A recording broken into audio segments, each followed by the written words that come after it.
Pues gracias a Dios por darnos la bendición de reunirnos y de poder cantarle, hermanos. Ahorita que cantábamos este canto de la fidelidad de Dios, bueno, en mi caso sentía en mi corazón pues la gratitud que en mí hay a Dios por una semana que terminó ayer y otra que comenzamos ya hoy, y de cómo Dios ha actuado y obrado todos los días sin faltar. Nosotros podemos fallarle a Él, pero Él nunca nos va a fallar a nosotros. Por eso el escritor de este canto escribió este canto probablemente, hablando acerca de la fidelidad de Dios. Dice, tu fidelidad es grande. No hay, creo yo, experiencia mejor para nosotros, hermanos, que el ver a Dios actuando en nuestro favor todos los días, ¿verdad? Y eso no va a variar jamás, no va a cambiar jamás. Abra su Biblia, por favor, en 2 Corintios 7, 13 a 16. 2 Corintios 7, 13 a 16. Hoy terminamos el capítulo 7 para entrar ya la otra semana, si Dios nos da la vida, al capítulo 8, que va a ser ya un cambio, ¿verdad? Pablo va a dejar estos asuntos que ha estado tratando hasta ahorita para entrar en los capítulos 8 y 9 a otra nueva etapa en su carta y en el aprendizaje que tenemos de ella la otra semana. Entonces, con el capítulo 7, Pablo cierra precisamente todo esto que hemos estado tratando y vamos a ver algo nuevo en la misma carta, el capítulo 8 y 9, a partir de la otra semana, si Dios permite. Capítulo 7, entonces, versos 13 al 16, pero vamos a empezar después del punto y coma. Recuerde usted que la semana pasada llegamos hasta el verso 13a, ahora vamos a ver del verso 13b hasta el 16. Vamos a leer solo del verso 13b hasta el final en esta oportunidad. Si tiene su Biblia ya ahí en el texto, le pido que lea conmigo, por favor. Dice así la palabra de Dios: pero mucho más nos gozamos por el gozo de Tito, que haya sido confortado su espíritu por todos vosotros. Pues si de algo me he gloriado con él respecto de vosotros, no he sido avergonzado, sino que así como en todo os hemos hablado con verdad, también nuestro gloriarnos con Tito resultó en verdad. Y su cariño para con vosotros es aún más abundante cuando se acuerda de la obediencia de todos vosotros, de cómo lo recibisteis con temor y temblor. Me gozo de que en todo tengo confianza en vosotros. Amén. Una verdad que todos entendemos es que, hermanos, ninguna iglesia es perfecta. Todas las iglesias estamos conformadas de personas perdonadas, reconciliadas con Dios, pero que aún pecamos y que por lo mismo nos equivocamos y cometemos muchos errores. Errores que muchas veces afectan no solo la obra de Dios, sino también afectan y lastiman a nuestros hermanos, con quienes debemos procurar una relación de hermandad, amistad, pero también de respeto basado todo en el amor sincero que viene de Dios. El tema de esta reflexión es: no somos perfectos, pero sí gente deseosa de agradar a Dios. No somos perfectos, pero sí gente deseosa de agradar a Dios. No sé quiénes han leído de ustedes el libro de los Hechos en la totalidad. Si no lo ha leído, le invito a que lo haga. Es un libro muy interesante, el único libro histórico en todo el Nuevo Testamento. Y allí en el libro de los Hechos, hermanos, podemos ver de una manera muy reveladora el inicio de la iglesia cristiana. Luego del ascenso del Señor, cuando Él se despide de sus discípulos allá en las afueras de Jerusalén, regresaron a donde se congregaban, y dice Lucas, el escritor de Hechos, que En ese lugar donde ellos estaban reunidos estaban los apóstoles y María y otras mujeres, y luego dice que habían aproximadamente unas 120 personas ahí reunidas. Y cuando leemos ahí, en Hechos, que en el capítulo 1, que eran unas 120 personas, uno puede pensar, bueno, eran bastantes, ¿verdad? 120 personas. Pero en relación con la gente que seguía regularmente al Señor y que a veces pensamos debía haber sido una multitud la que debería haber estado reunida, pues es muy poquito. Porque la Biblia dice en los evangelios que regularmente al Señor lo seguían multitudes, es decir, miles de personas lo seguían. Así es que cuando vamos a Hechos y vemos que eran 120 personas, nos parecen poquitas. Sin embargo, cuando en la fiesta de Pentecostés, ¿se acuerda usted que la gente vio cómo los reunidos ahí, porque no tenían un templo, nosotros tenemos estas instalaciones, pero los creyentes antiguos no lo tenían, se reunían, de acuerdo a algunos historiadores, dice que se reunían en alguno de los patios del templo, y luego se iban y cuando tenían sus actividades se reunían en las casas de los discípulos, de los seguidores del Señor. Entonces, cuando estaba la fiesta de Pentecostés, el Espíritu de Dios desciende sobre los creyentes y empiezan a hablar en otros idiomas. Y a raíz de esto la gente hace malos comentarios diciendo que pues están borrachos. Y Pedro se para y dice, no hermanos, estos no están borrachos, porque es muy temprano para eso.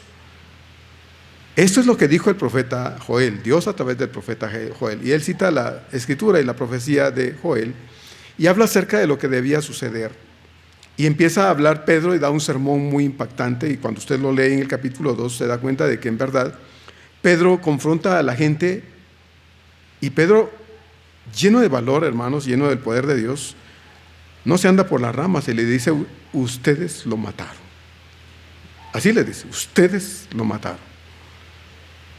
Y cuando la gente, hermanos, oye a Pedro diciéndole todas esas cosas, dice que se compungieron, es decir, se sintieron adoloridos por dentro, entristecidos, y el Espíritu de Dios los llevó a un punto en que sintieron la necesidad de arrepentirse y le dijeron a Pedro, ¿qué haremos?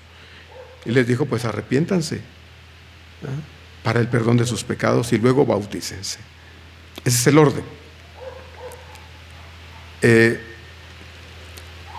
Y dice Lucas que ese día se agregaron a aquel grupo de 120 personas aproximadamente unas 3,000 gentes. Imagínense, ¿no? De 120 la iglesia creció a unas 3,000 personas en pocas horas.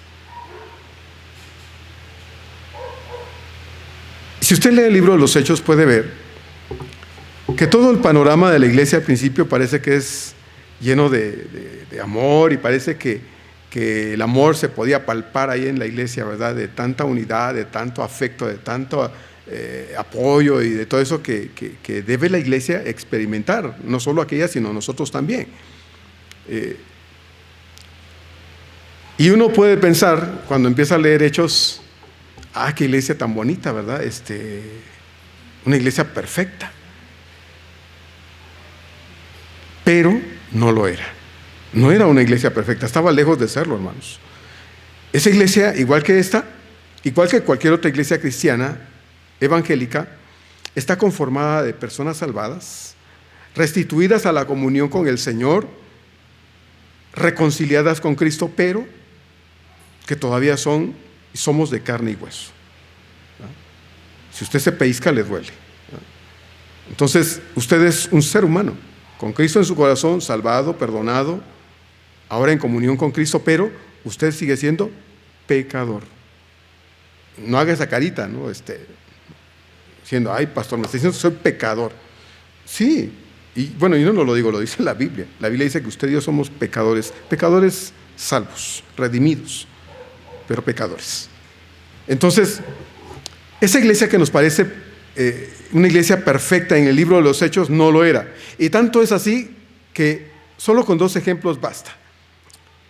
En el capítulo 5 usted podrá ver que hubo el caso de 2 personas, miembros de la iglesia, que quisieron engañar a la iglesia.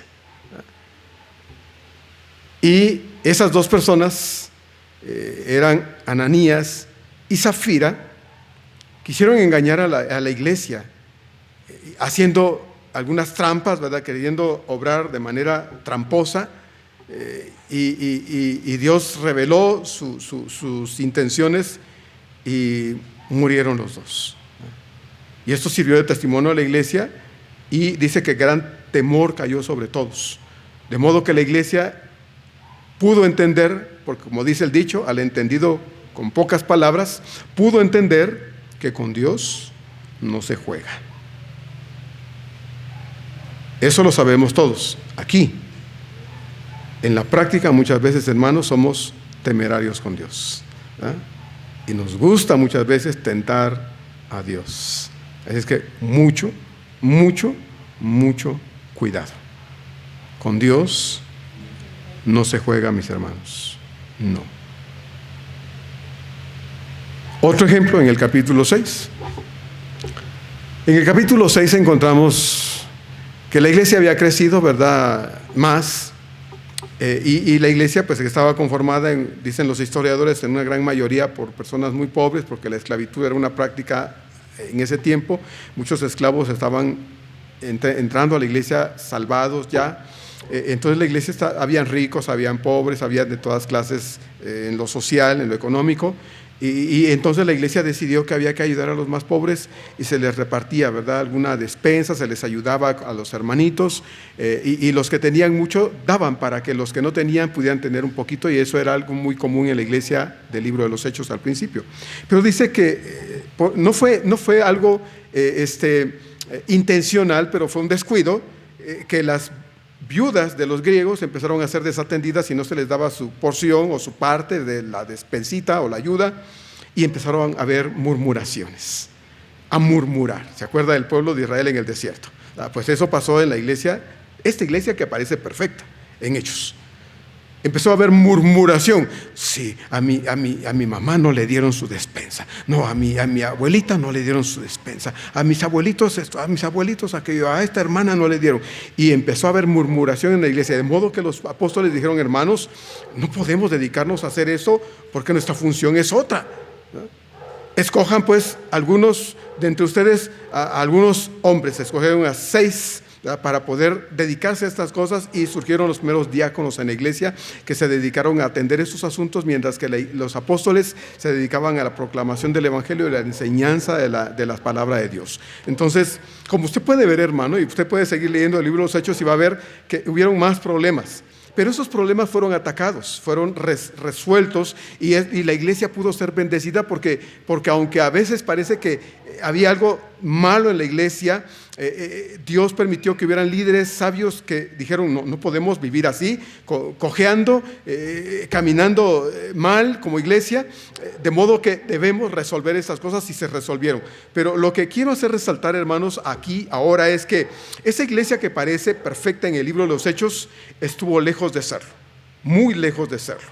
Hay gente que dice: yo quisiera encontrar una iglesia perfecta, o no usa esa palabra, una iglesia donde yo no vea esto, no vea el otro, no vea esto, no vea aquello, y se vuelven turistas cristianos.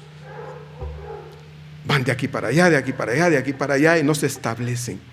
¿Qué es lo que Dios quiere que nosotros hagamos? Bueno, que nos establezcamos, que podamos echar raíces con una iglesia, hermanos, y disponernos a ser servidores de Dios, confiando en el hecho de que cuando oramos, Dios nos indica dónde debemos estar, y ahí es donde debemos servir al Señor con nuestros dones y talentos espirituales, dones espirituales y nuestros talentos naturales. Las dos cosas son distintas. Entonces, el llamado en todo caso es a usted que está aquí, al que ve ese video por internet, ¿verdad?, que se queda cómodo en casa y dice: no, yo para qué voy al templo, yo sigo la iglesia por internet ahora. Bueno, esto no es bíblico, ¿verdad? En tu casa, en tu cama, en pijama, no puedes tener comunión con los hermanos. Ahí no recibes la bendición de Dios, por mucho que creas que sí. Ahí no está el Señor, porque el Señor dice en su palabra claramente que donde 2 o 3 están reunidos en su nombre, Él está ahí en medio de ellos. Entonces, sacúdete esa pereza, ¿verdad? Esa actitud nociva que no es correcta, ni le agrada a Dios, y congrégate. Busca una iglesia donde creas que necesitas servir al Señor y no te fijes en lo que los hermanos no son, no dan, no esto, no aquello. Tú ve y sirve al Señor. Porque todos, hermanos, estamos revestidos de esta humanidad que es demasiado falible, demasiado errónea, demasiado equivocada, y no te vas a encontrar una iglesia a tu gusto, porque cuando ya conozcas a los hermanos, de seguro te vas a volver a ir. De seguro te vas a volver a ir porque vas a quedar desencantado con lo que al principio no ves. Es con el trato, con lo que con el tiempo que empezamos a notar las cosas. Es como cuando nos casamos con la novia, el novio, ¿verdad? Ay, qué bonita se ve porque pues no te recibe con los pelos parados, ¿verdad? Y el novio no te llega a ver con las lagañas que no se las lavó porque se levanta a las 12 del día, no te llega a ver así, ¿verdad? Entonces, cuando te casas con una chica muy bonita o un chico muy guapo, pero cuando amanece al otro día, ¿qué vas a encontrar? ¿Verdad? Bueno, la realidad, la realidad. Y muchos dicen, ay, ¿con quién me casé? Con lo que me casé. Bueno, ni modo, ya te casaste, ¿verdad? Entonces, y la iglesia es lo mismo, hermano. Usted viene, le he dicho muchas veces, aquí tenemos ciertas incomodidades, ¿verdad? Un día, si Dios quiere y nos permite, tal vez pongamos aire acondicionado, le gustaría. Tal vez, ¿verdad? Tal vez, digo. Pero no lo tenemos. Hermanos, ¿por qué no compran otros ventiladores? Bueno, pues hay que decirle, hay que orar por los hermanos de mantenimiento para que pongan las pilas, ¿verdad? Y digan, vamos a hacer esto. Bueno, es decir, necesitamos hacer ciertas cosas, pero ni eso nos trae acá. Nos trae la realidad de la necesidad de Dios en nuestra vida. Y el hecho de que necesitamos crecer en su palabra, y eso es lo que encontramos aquí, yo creo que sí. Entonces, la iglesia del Señor, hermano, está lejos de ser perfecta. Por eso, encontramos una iglesia como los Corintios. Una iglesia donde había murmuraciones, chismes, divisiones, un personaje por ahí que se había atrevido a vivir en incesto con la madrastra, en fin, una serie de cosas, conflictos matrimoniales, gente viviendo, solteros que vivían como se les antojaba, en fin. Pablo tuvo que lidiar con todo eso, ya lo vimos en la primera carta, y ahora, a partir del capítulo 6, Pablo ha estado diciendo a los hermanos, ¿qué les pasó conmigo? Yo me entregué a ustedes, hermanos, les di todo mi corazón, les revelé todo mi corazón, les mostré todo mi amor, se los entregué, no se los di en plazo, se los di al contado, ¿verdad? Le di mi vida, hermanos, les entregué lo que yo soy, y a cambio, ustedes me rechazan, me critican, y ahora algunos hasta me gritan y me quieren golpear. Dice Pablo, ábranse, hermanos, denme su amor, denme su afecto, no porque me quieran pagar, porque el amor, hermanos, el amor es impagable, el amor fraternal es impagable, ¿verdad? Lo que podemos hacer a veces es mostrar ese afecto a través de ciertas cosas, como le he dicho, no espera que el hermanito se muera para hacerle una llamadita, ¿verdad? A su familia después, hermanos, lo lamento que se murió. Dígale ahorita al hermano, a la hermana que le aprecia. Haga algo para que esa persona se sienta apreciada también. Hermano, esperamos al último para a veces hacer algo. Como le dije alguna vez en son de broma, si me quiere dar unas flores, démelas ahora. Cuando me muera, no me lleven ni flores de cempasúchil siquiera. Ni flor de calabaza lleven. Ahora regáleme un manojo de flor de calabaza para hacerme unas quesadillas. Pero cuando me muera, ni chille. Porque uno muerto ya no oye, ya no siente, ya no disfruta nada. El vivo es el que disfruta todo eso, ¿no? Por eso alguien decía, en vida, hermano, ¿verdad? Un teólogo por ahí así decía, en vida, hermano, en vida. Entonces, preocupémonos unos por otros, hagamos lo que debemos hacer en función de nuestra fraternidad cristiana. Pablo dice entonces, pero mucho más nos gozamos por el gozo de Tito, que haya sido confortado su espíritu por todos vosotros. Como ya sabe usted, Pablo había vivido angustiado porque Tito no había regresado de Corinto, y cuando él lo envió, la carta que Tito llevó, que Pablo no podía por algunas razones particulares, buscó quién la llevara y no encontró quién, y apareció Tito diciendo: Pablo, yo voy.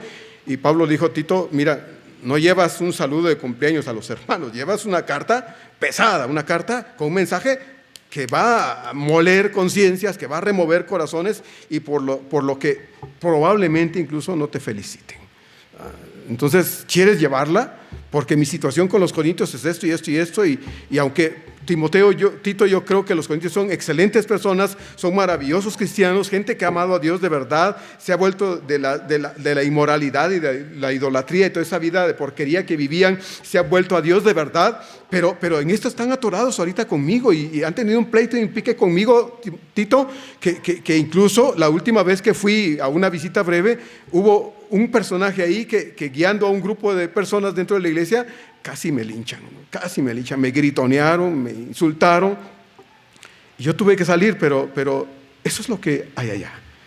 Pero son buenas personas, son excelentes cristianos, pero hay que ayudarlos. Y Tito dijo: Pablo, a mí no me importa, yo quiero ir, y lo que suceda está en las manos de Dios. Así es de que Pablo había estado triste y angustiado porque no había encontrado a Tito donde habían quedado de verse, y cuando habían quedado de verse, entonces Pablo se llenó de angustia pensando: ¿qué le pasó? Y le harían algo, porque las circunstancias eran tan conflictivas en Corinto que en verdad Pablo pensaba que quizá algo le había pasado. Y cuando encontró a Tito, lo abrazó y lo tocó, dijo: ¿estás bien, hermano? ¿Estás bien? Sí, Tito, Pablo, estoy bien, no te preocupes, estoy bien, mira, no te angusties. De hecho, quiero decirte, Pablo, que llegando allá sí llevaba mis temorcitos, ¿verdad? Porque realmente se veían las caras así un poco largas, y cuando iba a leer la carta y a explicarla, tuve que orar, Pablo, porque sí, al leer la carta estaba ruda, Pablo, estaba tremenda esa carta, y yo tenía que leerla, yo tenía que explicarla y encarar a la iglesia y enseñarles, porque había que hacer una función pastoral. Y yo le dije: Señor, yo voy a hacer lo que debo hacer, y en tus manos está mi vida, porque no es fácil lo que voy a hacer. Así es que, Pablo, lo hice. ¿Y qué crees que pasó? Que los corintios, mediante yo iba leyendo la carta, empezaron unos a llorar y a caer de rodillas, a decir: Señor, perdónanos por nuestras actitudes, perdónanos, Señor, por ser tan necios, tan ensimismados en todo esto que ha estado mal. Hemos lastimado tu nombre, Señor, hemos blasfemado contra tu gloriosa soberanía, y hemos lastimado a una persona que ha sido de bendición en nuestras vidas, a nuestro amado pastor Pablo. Lo hemos lastimado. Y Pablo, créeme que era una cosa hermosa ver a la iglesia arrodillada, llorando, clamando a Dios por su perdón, y después diciéndome: Tito, dile a Pablo que lo amamos, que lo queremos y ansiamos que esté entre nosotros de nuevo. Y cuando eso oyó Pablo, pues de seguro Pablo se puso a llorar, ¿no? De la emoción, de la respuesta de una iglesia que parecía perdida, pero no lo estaba. Cuando Dios es el Señor de una iglesia, hermanos, Dios hace lo que tiene que hacer. A veces parece que tarda, porque alguno nos entra por aquí y nos sale por acá, ¿verdad? Porque oímos pero no atendemos, oímos pero nos hacemos sordos, oímos pero la voz del mundo a veces también es tan fuerte que opaca la voz de Dios, y ¿dónde está? Y oímos lo que no debemos oír, como los corintios, a quien no debemos oír, y entonces nos empezamos a distanciar de Dios, como le dije hace 8 días, distanciarnos de Dios, apartarnos de Dios, separarnos de Dios, hermanos, es tan fácil que no tenemos que hacer ningún esfuerzo para eso. No lo tenemos que hacer.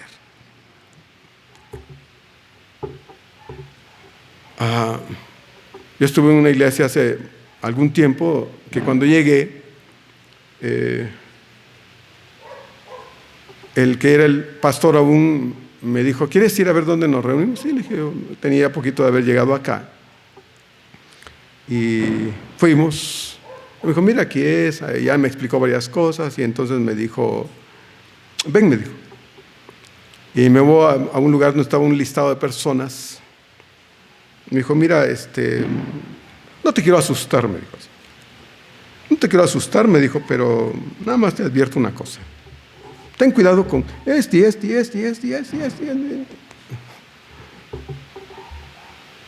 Le dije: ¿y por qué debo tener cuidado? Bueno, no te voy a decir nada, mijo, pero ten cuidado con estas personas, porque no sabes con quién te estás metiendo. Así me dijo, no sabes con quién te estás metiendo. Y bueno, ya de ahí me iba a ver otras cosas y yo iba diciéndole al Señor, Señor, pues, ¿dónde vine a parar? Y bueno, sí, claro que me asustó, ¿no? Y me preocupó mucho. Estuve ahí un tiempo, por alguna razón ajena a mi voluntad, no pude estar ahí más, pero nunca tuve un problema con nadie, gracias a Dios, jamás. Jamás tuve nada que lamentar en función de mi relación con nadie, al contrario. Una excelente relación al punto que hasta la fecha hermanos de esa iglesia me siguen llamando, a veces consultándome cosas, pidiéndome consejos, en fin. A veces, hermanos, la situación con la iglesia del Señor no es la que debería ser. Pablo le dijo a Tito, los hermanos de allá son hermanos metidos ahorita en problemas, pero son buenas personas de verdad, buenos cristianos. Están atorados, pero esa es la razón de esta carta, ayudarlos a salir del atoramiento donde están, a salir de ese agujero de crisis donde están. Y la respuesta de esta iglesia a la carta de Dios a través de Pablo por manos de Tito tuvo la respuesta de una iglesia que se arrepintió. Pablo entonces dice, Tito dice en el verso 13, realmente dice, mucho nos gozamos porque Tito, en vez de venir lastimado, ofendido, agredido, regresó lleno de gozo, confortado por todos ustedes, por la iglesia, de la que yo tenía ciertas dudas, aunque en el fondo de mi corazón sabía que ustedes eran buenas personas, hermanos. Tito regresó lleno de gozo, diciendo, Pablo, ¿cuándo me mandas con otra carta para allá? ¿No? ¿Cuándo voy otra vez allá? Porque de verdad Tito llegó con un corazón lleno de emoción a causa de la experiencia vivida por la respuesta de ustedes a lo que había estado pasando ahí. Hermanos, muchas veces la iglesia entra en crisis, o los miembros de la iglesia entramos en crisis de diversas razones. El diablo, hermanos, manipula a veces nuestra mente, nuestro corazón, de modo que nos hace ver lo que no es o creer lo que no es, ver las cosas como no son, y entramos a veces en dificultades, en crisis, y la iglesia empieza a padecer ciertas revoluciones internas. Y de pronto, hermanos, estamos enojándonos, irritándonos, incomodándonos, con cosas que no tienen sentido. De pronto, hermanos, el diablo nos conflictúa unos con otros, nos manipula en nuestros pensamientos y nos hace ver las cosas como no son. Ya te diste cuenta que ni te saludó, ya te diste cuenta que esto, ya te diste cuenta que lo otro, y empezamos a ver lo que no es, a darnos cuenta de las cosas que no son, y empezamos, hermanos, a tener problemas. Y sin darnos cuenta estamos siendo manipulados por el enemigo de la obra de Dios. Y dejamos, ¿verdad?, que esas cosas, hermanos, afecten la obra de Dios. La afecten. Pero el conflicto es que no lo vemos. Estamos arrastrados en esa corriente diabólica, y no es sino hasta que, gracias a Dios, algo o a través de alguien, Dios nos hace darnos cuenta del error, que es que decimos, ¿y yo por qué estoy haciendo esto? ¿Yo por qué estoy viviendo así? ¿O yo por qué estoy en esa situación? Como el hijo pródigo, ¿se acuerda? El hijo pródigo se dejó llevar por su naturaleza, por sus impulsos, y estuvo a punto de comer algarrobas. Fue en ese punto en que dijo, pues, yo aquí estoy, me muero de hambre, en mi casa hay abundancia de comida, y regresó. Entonces, hay gente que no ve sino hasta que se come las cosas, ¿no? Hasta que se está comiendo eso, dice, ¿y yo por qué estoy así? ¿Yo por qué estoy enojado? ¿Yo por qué vivo irritado? ¿Yo por qué vivo así? ¿Yo por qué estoy en esta situación? El diablo, hermanos, hace su trabajo. Si nosotros, hermanos, nos diéramos cuenta de lo que el diablo hace y de cómo suele manipular nuestra mente o nuestras actitudes o a veces nuestras emociones, pondríamos un alto a las cosas y diríamos, hasta aquí, hasta aquí. Ya no voy a estar más enojado, ya no voy a estar más indispuesto, ya no voy a estar más así o lo que sea. Y me levanto en el nombre de Dios. Me levanto en el nombre de Dios. Si nos diéramos cuenta de que nuestros problemas, hermanos, afectan la obra de Dios más que bendecirla, nos levantaríamos y nuestras decisiones traerían más honra y gloria a Dios que estorbarla.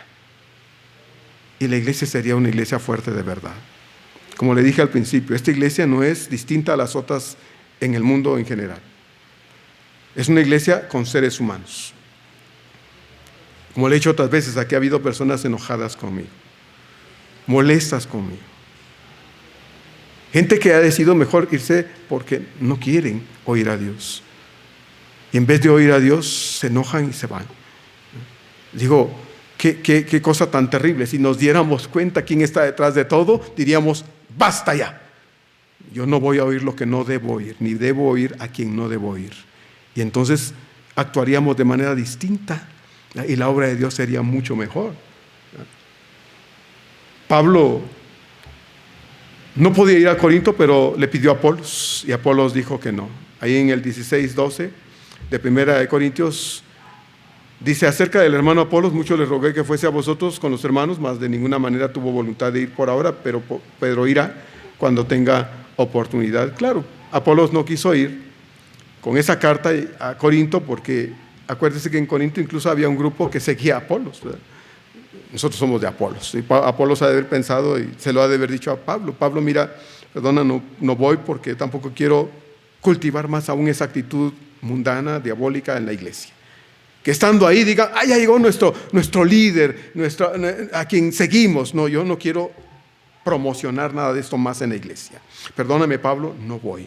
Y la actitud de Apolos, hermanos, fue más sabia, ¿verdad?, de lo que podríamos pensar, porque parece que Pablo dice, es que no se le antojó ir, no quiso ir simplemente. No, Pablo está diciendo, no tuvo voluntad porque probablemente Apolos, hermanos, no quiso cultivar más esa situación dentro de la iglesia. Verso 14, Pablo dice entonces, pues si de algo me he gloriado con el respecto de vosotros, de Tito en este caso, no he sido avergonzado, sino que así como en todos hemos hablado con verdad, también nuestro gloriarnos con Tito resultó verdad. La traducción viviente traduce este verso 14 así: le dije a Tito lo orgulloso que estaba de ustedes y no me decepcionaron. Siempre les he dicho la verdad y ahora mi jactancia ante Tito también resultó cierta. Es decir, lo que Pablo está diciéndole aquí a los corintios es, yo le hablé bien a Tito de ustedes. Obviamente le expuse la situación que estaban viviendo ustedes y del riesgo que había de llevar una carta tan difícil como la que llevó y les leyó y les explicó. Porque pudiera haber sido que la reacción de ustedes fuese con enojo contra Tito y en vez de, como yo no estaba, en vez de desquitarse conmigo, se desquitaran con él. Pero Pablo dice, me siento orgulloso, hermanos, porque ustedes no me defraudaron. Yo esperaba en el fondo de mi corazón que cuando Tito leyera la carta y les explicara las cosas que la carta llevaba y tenían que oír ustedes reaccionaran de manera correcta. Y lo hicieron. Y eso, hermanos, dice Pablo entonces aquí a la iglesia de los Corintios, en esta segunda carta, produce ante Tito, en mí, el suficiente orgullo de lo que ustedes son para mí. Entonces, Pablo amaba a estos creyentes corintios con todo su corazón. Como ya vimos en el capítulo 6, Pablo les dice, hermanos, ábranse a mí, denme su amor, muéstrenme realmente que me estiman y que lo que yo he sembrado entre ustedes, hermanos, no es algo que yo estoy tratando de arrebatar o exigirles, no, es lo que es justo de ustedes para mí. Así como yo les he dado de todo mi corazón, con todo mi corazón, de manera sincera. En el capítulo 6, verso 11, lo dijo Pablo, ahora háganlo ustedes en respuesta a mí. El corazón pastoral de Pablo le impedía sentir ninguna animadversión contra ellos, ningún enojo, odio, ninguna cosa nociva contra la iglesia, hermanos, porque, pues, ¿cómo podía, hermanos, Pablo ponerse a escribir acerca del amor, del perdón, de la paciencia, la tolerancia, cuando ahora en su corazón estuviera arrastrado con odio y ganas de desahogar ese enojo contra los hermanos, poniéndose una carta ahí, ustedes son esto y esto y esto y esto, solo por desahogarse? No, hermanos, Pablo no sentía nada de esto contra la iglesia. Pablo era incapaz de enojarse y guardar rencor. Se enojaba, claro que sí, ya lo vimos con su amigo de misiones Bernabé. Hechos 15. Se enojaron y tan fuerte fue el enojo que Bernabé tomó a su sobrino Juan Marcos y se fue por allá, y Pablo tomó a Silas y se fue para acá. O sea, se enojaba Pablo. Y aunque la Biblia no lo diga, hubo un momento en que estos dos se han de haber reconciliado. Y yo creo, hermanos, que el que buscó la ocasión para la reconciliación ha de haber sido Pablo. Porque, como le vuelvo a decir, ¿cómo podría Pablo hablar de amor, perdón, paciencia, tolerancia, etcétera, siendo él un hombre lleno de rencor, deseoso de desquitarse? Cuando a usted le hacen algo, ¿usted qué siente en su corazón? Cuando a usted le dicen cosas feas, ¿qué siente usted contra esa persona? Se queda usted y dice, bueno, sí, no importa, está pasando por una cosa difícil, no me importa. ¿Eso dice usted? A mí se me resbala todo. ¿Eso dice usted? O, ¿yo qué le hice a este? ¿Este qué le picó? Pues, ¿por qué me viene a decir eso? Ese hermano, no, ya me cayó gordo. Instantáneamente ya nos cayó ¿cómo? Mal. Y aunque nos habíamos llevado bien, bastó una cosa de nada para ahora decir que pinte su raya conmigo. Ya no soy su amigo. O sea, eso es lo que nos pasa a nosotros. Pero hermano, a Pablo le gritonearon, lo insultaron, y él que dice, hermano, yo los amo. Y su amor incluía a ese que había liderado un grupo de gente en la iglesia, que lo había encarado, le había gritoneado y lo había insultado. O sea, Pablo no era hipócrita, hermano. No lo era. Y aunque parece a veces difícil, hermano, cuesta, sí, porque no es fácil pasar por alto el insulto, las cosas feas y decir, Señor, yo no voy a dejar que ninguna basura se anide en mi corazón y voy a ver a este hermano, esta hermanita, estos hermanos con el mismo amor con los que lo he visto hasta ahora. No voy a dejar que nada ensucie mi relación con ellos, porque cuando, hermano, uno guarda rencor y enseña, o cuando uno está enojado con alguien y no lo resuelve y sigue enojado y está enseñando, uno está hablando hipocresía. Está hablando cosas que uno no está viviendo, y entonces yo que enseño o yo que predico me vuelvo el más grande hipócrita, porque estoy diciendo algo que yo no estoy viviendo. Pablo, hermano, no habló de amor. Imagínense el capítulo 13 de Primera de Corintios. El amor todo lo sufre, todo lo cree, todo lo espera, todo lo soporta, y enojadote con este hermanito ahí en la iglesia de los Corintios, ¿no? O enojado todavía con Bernabé, que hace años atrás tuvimos nuestro encontronazo y no quería ni saber de Bernabé. Imagínense, hermano. O sea, eso era algo absurdo y no era una realidad en la vida de Pablo. Como pastor, hermanos, yo le puedo decir a usted que es alegre ver a los hermanos, oír. A mí me gusta cuando enseño la palabra de Dios o predico la palabra de Dios, veo sus rostros porque los tengo de frente y me gusta ver cómo Dios toca el corazón. He visto hermanos llorando, los veo a veces tomando notas y digo, pues yo creo que no está escribiendo una carta a alguien más, está tomando notas ahí. Los veo hermanos atentos y digo, gracias Dios. Gracias, porque sé que hay interés. Y cuando he visto hermanos llorando, digo, Señor, pues yo espero que sea por lo que tú estás haciendo en su corazón. Porque, hermano, eso es lo que deseamos. Y me siento feliz, me siento agradecido con Dios por eso. Imagino a Pablo, cómo se sentía cuando Timoteo le dice, Pablo, la iglesia se arrepintió. Mira, me trataron tan bien que yo te quiero preguntar si no hay algo más que ir a hacer a Corinto, porque yo quisiera regresar con los hermanitos de allá porque los amo tanto, los amo tanto. Y Pablo dice entonces en el verso 14, ¿verdad? Si de algo me he sentido orgulloso, hermanos corintios, es que no me decepcionaron, que no me no me hicieron quedar mal con Tito, sino que lo trataron tan bien que Tito me vino a contar lo orgulloso que está de ustedes, lo cual produce en mí orgullo por ustedes, por el buen testimonio y el buen trato que ustedes le dieron a este siervo de Dios. No era un hombre simplemente, era un siervo de Dios entre ellos, igual que lo había sido Pablo, igual que lo había sido Apolos o cualquier otro que había ido a predicar el evangelio allá. Entonces, verso 15, dice Pablo, y su cariño para con vosotros es aún más abundante cuando se acuerda de la obediencia de todos vosotros, de cómo lo recibisteis, dice, y agrega ahí al final del verso 15, con temor y temblor.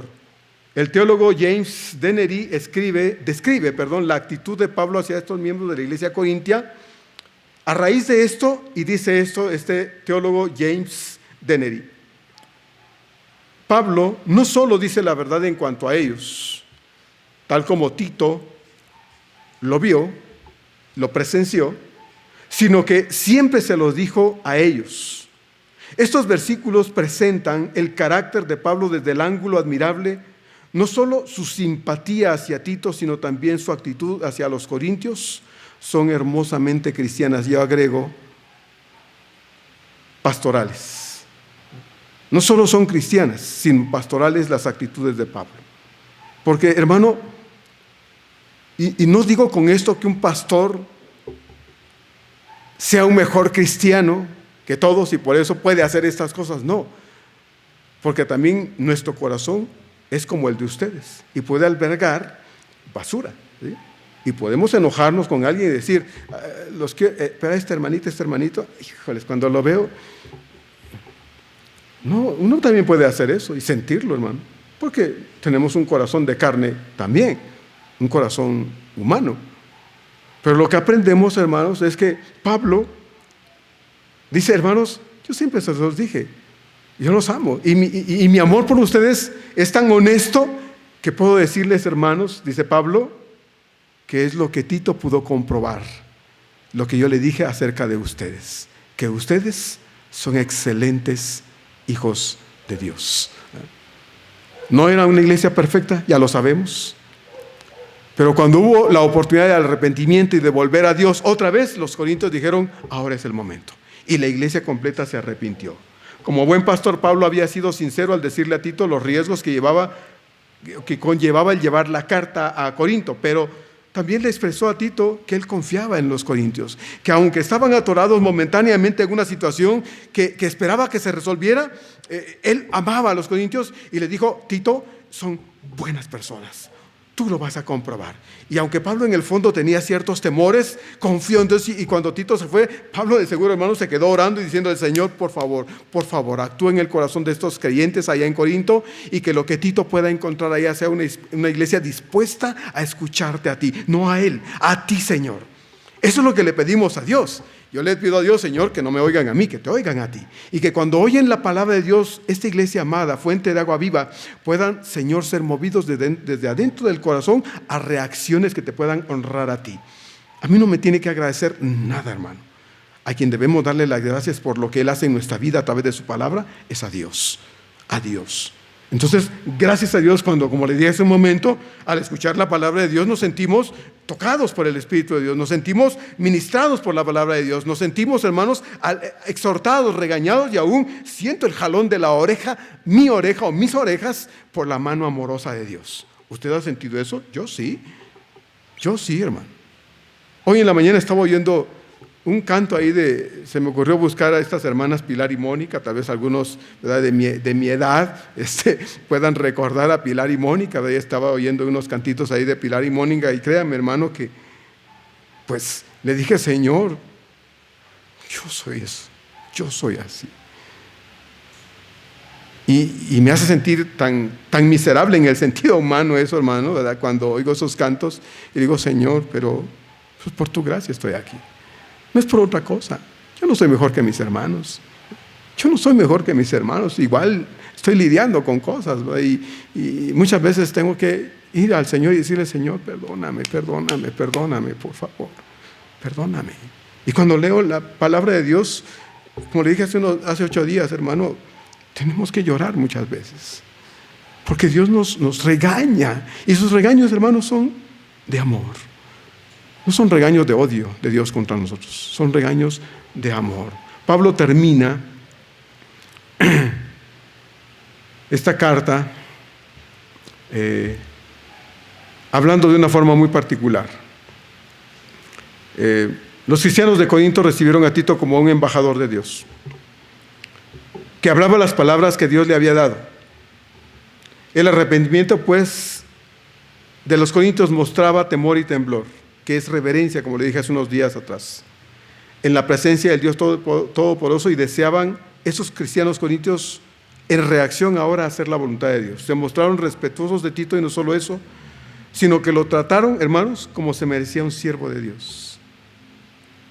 haciendo honor a las palabras del Señor en Mateo 10, 40, 42, que dice: el que a vosotros recibe, a mí me recibe, y el que me recibe a mí, recibe al que me envió. El que recibe a un profeta, por cuanto es profeta, recompensa de profeta recibirá. Y el que recibe, dice, a un justo, por cuanto es justo, recompensa de justo recibirá. Y cualquiera, dice el Señor entonces, que dé a uno de estos pequeñitos un vaso de agua fría, no está hablando de manjares, sino un vaso de agua fría solamente, por cuanto es discípulo, de cierto os digo que no perderá su recompensa.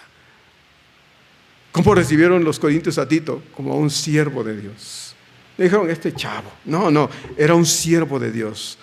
Y lo trataron como ese siervo de Dios se merecía. Y Tito fue y le dice a Pablo: Pablo, me trataron tan bien que me sentí inmerecedor de tantas atenciones de esos creyentes en Corinto. Fíjense qué hermoso, ¿no? Pablo termina diciendo: me gozo entonces de que en todo tenga confianza, hermanos, en vosotros, en todo. Pablo cierra este capítulo y sección que inició desde el capítulo 6, verso 11, cuando pidió pues a sus hermanos corintios que se abrieran a él de nuevo, que le amaran. No estaba limosneando amor, Pablo, no, hermanos, no estaba tratando de arrancarles un poquito de afecto a la fuerza. No, Pablo estaba diciendo a sus hermanos: ámenme porque lo quieran, ámenme porque lo desean, ámenme porque lo deciden, porque así ha sido mi amor por ustedes, un amor decidido, un amor premeditado, un amor voluntario, un amor que se da sin esperar que ustedes lo hicieran, hermanos. Yo se los di a ustedes primero, porque así fue con mi Señor. Él me amó a mí primero. ¿Ya? En respuesta a eso, yo los amo a ustedes. Y no estoy esperando quiénes son, que tienen, para decirles: no, a unos amo más que a otros. No, los amo lo mismo a todos ustedes. La alegría de Pablo de que confía en ellos no es nueva. ¿Ya? Esta confianza que Pablo expresa aquí, que siente por los corintios, es la misma, ¿verdad?, que sintió cuando llegó a Corinto y vio esa ciudad metida en la inmoralidad. ¿Se acuerda, verdad? Corintianizar. Era como decir sodomizar. Era lo mismo en ese tiempo. Era tan perversa la ciudad de Corinto que habían utilizado esta idea, este concepto, esta palabra para decir que alguien o algo se pervierte tanto que se corintianiza. Entonces Pablo llegó a Corinto y tal vez pensó: híjoles, aquí quién sabe si se puede hacer algo con esta gente tan inmoral, tan perversa y perdida. Pero Dios tenía sus planes y Dios estableció una iglesia preciosa ahí en la ciudad de Corinto, y eran estos creyentes de esta carta, estas dos cartas. Entonces Pablo dice: me gozo que en todo tengo confianza en ustedes, en todo, no solo en unas cosas. Me alegro de que mi confianza en ustedes, en vez de menguar, ha crecido y va a seguir creciendo, porque la actitud de los creyentes hermanos, los creyentes corintios, dio ahora a Pablo las pautas para decir: con más confianza ahora voy a tratar otros asuntos. Y Pablo va en los capítulos 8 y 9, entonces va a hablar acerca de la ayuda que los corintios, igual que otras iglesias, tendrán que reunir económicamente para ayudar a los santos de Jerusalén, que en ese tiempo estaban pasando por una situación económica muy complicada. Pablo les va a decir a los corintios: hermanos, entonces ahora con más confianza les puedo decir: hermanitos, ayudemos a los hermanos ahí en Jerusalén, porque ellos necesitan su apoyo ahora. Entonces, esto lo vamos a ver la otra semana, si Dios lo permite, y cómo Dios, hermanos, mueve el corazón de una iglesia transformada, de una iglesia que se renueva en el poder de Dios para hacer bendición a otros cuando se da la oportunidad. Y vamos a aprender muchas cosas de esas también en su momento. Vamos a orar. Tenemos hoy la celebración de la Cena del Señor. Vamos a orar y pedirle al Señor que nos ayude a que nuestra participación sea la adecuada en esta oportunidad. Amado Señor, te damos gracias por darnos la bendición de poder estar aquí en tu casa. Te rogamos que podamos, Señor, en este día, Padre, también participar de esta ordenanza, Señor, y que podamos hacerlo con gusto, con alegría, pero también con reverencia y respeto. Señor, el pan que comemos, el jugo que bebemos, Señor, solo son simbólicos de lo que tuviste que dar en nuestro bien, y al participar en ello, Señor, lo hacemos conscientes pues de lo que esto implica en nuestra vida personal y como congregación. Muchas gracias te damos pues, Padre. Oramos para que nos bendigas y que, Señor, esta celebración traiga a nuestra vida, Señor, una profunda gratitud por lo que tú nos has dado a través de Jesucristo, tu Hijo amado, nuestro Salvador. Todo lo pedimos en nombre de Cristo Jesús, Amén.